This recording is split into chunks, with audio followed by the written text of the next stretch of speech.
నేను ఏదైనా చేస్తా అని ఒప్పుకున్న రాజ్కుమార్ రెడ్డి అన్న గారికి నా యొక్క హృదయపూర్వక నమస్కారములు.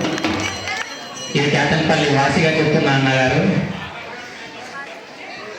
ఈ మధ్య కాలంలో మన నారాయణపేట జిల్లాలో ఒక సునామీ లాగా ఒక పేరు వినిపిస్తుంది, అది రాజ్కుమార్ రెడ్డి గారు.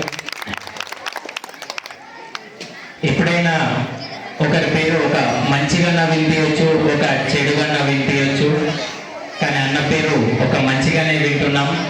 ఇదే మంచి పేరు ఇలాగే కంటిన్యూ చేస్తూ ఈ ఊర్లోనే కాదు ఈ జిల్లా మొత్తానికి నేనున్నా అంటూ ఎక్కడ ఎవరికి ఎప్పుడే అవసరం వచ్చినా తన వంతుగా తనకు చేతనైంది సహాయం చేస్తూనే ఉన్నారు. ఈ కాలంలో డబ్బులు లేని వారు ఎవరు లేరు. ఒక్కొక్కరి దగ్గర కోట్లు, వందల కోట్లు, వేల కోట్లు ఉన్నాయి, కానీ సహాయం చేయని ముందరికి వస్తే 100 సార్లు తిప్పుకుంటారు. చెప్పులు అరిగిపోవాలి, కానీ వాళ్ళు ఇచ్చిన పైసలు మన చెప్పులు కొనుక్కోవడానికి కూడా సరిపోవు.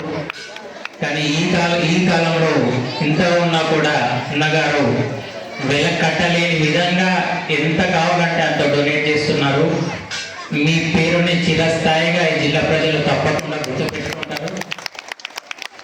నాకు ఈ అవకాశాన్ని ఇచ్చిన అందరికీ నా యొక్క హృదయపూర్వక నమస్కారం. Thank you.